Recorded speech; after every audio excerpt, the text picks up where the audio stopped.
그리고 저희 이제 트럼프 2.0 시대에서 가장 뜨거운 본질로 들어가 볼 텐데요. 예. 이제 노딜, 베트남에서 이제 일기 행정부가 좀 실패를 했잖아요.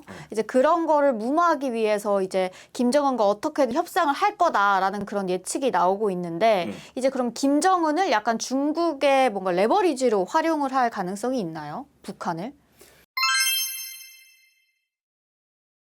그러니까 일기 행정부 때는 이 많은 분들 기억하시겠지만 제가 앞서도 설명드렸지만 2017년에 정말 트럼프와 김정은이 뜨겁게 싸웠죠. 네. 자기 책상 앞에 큰 핵 버튼 있다고 네. 자랑하고 그다음에 실제로 그때 2017년 말에는 미국의 항공모함 세척이 우리나라 근처로 왔었어요. 보통 이제 미국은 전쟁을 하기 전에 항공모함 세척이 옵니다. 전쟁을 시작하기 전에 하는 준비 중에 하나예요. 전쟁 진짜 나는 거 아니냐.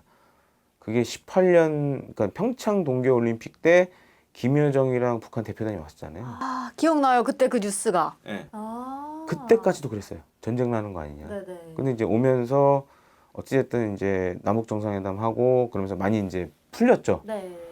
그리고 실제로 2017년에 북한이랑 접촉했던 우리나라 인사들 얘기를 들어보면 북한의 고위급들 그런 얘기 많이 했다라는 거예요. 진짜 미국이 우리 때리려고 저러는 거냐. 그러니까 북한도 그러니까 약간 이대로 갔다가 우리 참 죽을 수도 있겠구나.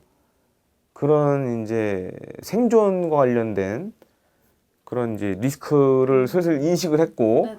그러면서 이제 우리가 정부가 적극적으로 중재를 했고 2018년에 뭐 미국 정상회담하고 근데 지금 트럼프 2기 행정부는 북한에 제가 봤을 때 신경을 못 쓰고 있는 것 같아요.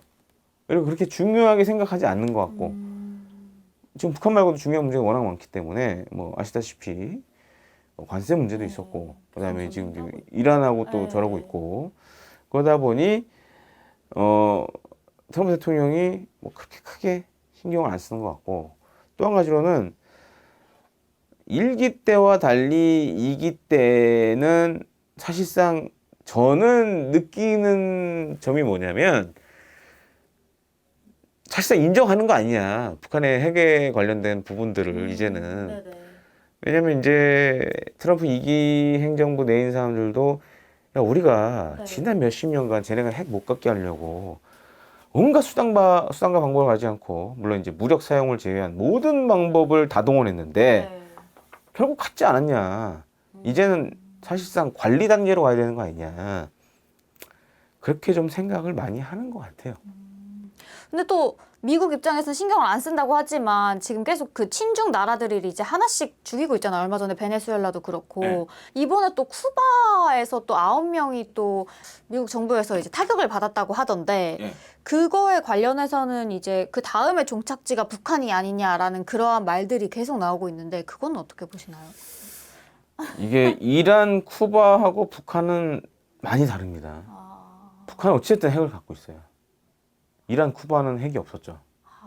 그런 차이도 있고 또 한 가지로는 사실은 이제 영변 핵시설이 굉장히 큰 문제가 되면서 이제 90년대 클린턴 행정부 때 실제로 군사 행동을 하려고 했었어요. 네네. 근데 못한 이유가 뭐냐? 야, 서울 수도권이 너무 가깝잖아. 저러면은 인명피해가 장난이 아닌데. 그래서 못했거든요. 그건 지금도 똑같아요. 할 수가 없어요. 그렇기 때문에. 상황이 많이 다르네요. 그죠? 네. 그쪽이랑은. 이제 또 거시적인 안보도 안보지만 최근에 저희 국민이 직접적으로 이제 피해를 받은 일이 있었어요. 이제 호르무즈 해협에서 H&M 남호 사건을 두고 이게 뭐 화재냐, 피격이냐, 그리고 또 정부의 뭐 미적지근한 그런 대응에 대해서 논란이 많은데 또 그건 어떻게 보시나요? 전 상식적으로 좀 이해가 안 가요, 이게. 그리고 참고로 말씀드리자면, 이 호르무즈 해협, 그 다음에 페르시아만에서 우리 배가 피격받은 게 이번이 처음은 아니에요. 이란 이라크 전쟁 때 그때는 뭐 어마어마했죠. 실제로 인명 피해도 났었다고. 죽은 분도 계시고, 실제로 그때 한 7, 8척 정도가 피격을 당했고, 네네. 미사일에 맞기도 했었고, 어떤 배는 미사일에 맞고 한국까지 온 적도 있었고, 그 정도로 굉장히 심각했었죠, 그때. 근데 지금 이제 많은 분들이 기억을 못 하시니까. 피격을 당했을 수도 있어요. 지금 이제 뭐 정밀 조사를 지금 한다고 하는데. 근데 저는 좀 안타까운 게 이거는 이제 대국민 메시지를 어떻게 전달하느냐가 핵심이에요. 뭐 예를 이렇게 하면 오히려 낫을 걸 하는데 무슨 비행치 얘기 나오고 하니까 이제 갸우뚱해지는 거죠. 비행치는 또 뭐야 이게? 이전에 문재인 정부 때 발사체로 해가지고 난리도 아니었었는데. 자, 우리가 만약에 정부 당국자들이 이렇게 얘기를 했다라면 좀 드렸을 겁니다. 여러 가지 피격 가능성을 지금 염두에 두고 있다. 여러 가지 가능성을 놓고 검토를 하고 있고 과학적인 조사가 끝나면 발표하겠다. 네. 그러면 해결되는 거 아니에요. 근데 뭐 이게 드론일 수도 있고 미사일일 수도 있고 그러니까 이제 비행체라는 단어가 나오기도 하고. 그러니까 사실은 이제 저는 이제 뭐 방산업체에서 이제 홍보를 담당했기 때문에 메시지 전달이라는 게 굉장히 중요해요. 그리고 또 우리나라 같은 경우에는 언론이 약간 자의적 생각을 담아 쓰는 경우가 되게 많아요. 네, 많죠. 자의적 해석이 많아요.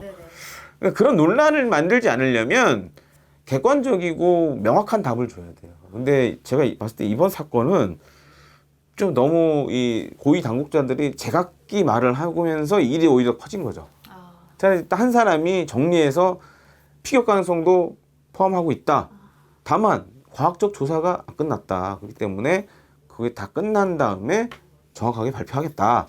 그랬으면 오히려 논란이 적었을 텐데 말을 너무 미사일이다, 드론이다, 막 이런 얘기하고 화재다, 피격이다, 뭐 이런 여러 가지 얘기들이 나오다 보면 결국에는 이제 언론의 상상력이 극대화될 수밖에 없는 거죠.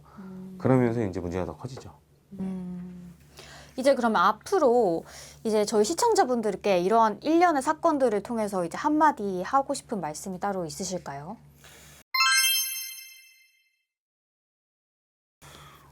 사실 지금 전 세계가 그 어느 때보다 제가 뭐 나가서 항상 하는 얘기 중에 하나인데 불확실성이 너무 커지고 있어요. 그 사실 이제 저 이번에 이제 미국과 이스라엘의 대이란 공습작전도 설마 했잖아요, 다들. 네네. 근데 이제 갑자기 일어났잖아요. 그러니까 최근에 좀 걱정이 되는 건 그런 겁니다. 갑자기 돌발적인 어떤 변수에서 전 세계가 긴장되고 무력 충돌이 생기고 이런 것들이 사실 이제 우리가 한동안은 냉전이 끝나고 나서는 사실은 이 세계 3차 대전의 위협이라는 건 생각을 많이 못 해왔었죠. 네, 그렇죠. 근데 22년도에 이제 러우 전쟁이 터지고 그다음에 이제 뭐 크고 작은 분쟁도 생기고 그러면서 야, 다시 좀 전쟁의 시대로 가는 거 아니냐. 그러니까 방위 산업이 잘 된다라는 거는 K방산 특히 뭐 우리 이제 방위 산업이 하나의 새로운 산업으로 된다라는 것도 있지만 마냥 좋은 것만은 아니네요. 세계가 점점 더 불안해지고 있다. 그러니까 불안을 달래기 위해서는 무기를 사야겠죠.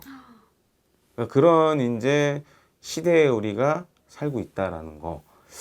그런 점에 대해서 우리 뭐 국가가 됐든 개인 됐든 정말 철저한 준비가 필요하다라는 점을 좀 마지막으로 말씀드리고 싶습니다. 네, 감사합니다. 솔직히 저도 국가 안보가 중요하다는 거를 알면서도 이 생소한 언어 그리고 시시각각 바뀌는 그런 이슈를 되게 따라가기가 어렵다는 생각을 했었는데 오늘 이렇게 전문가님께서 정말 알기 쉽게 정리를 잘 해주셔서 정말 명쾌하게 해결이 됐습니다.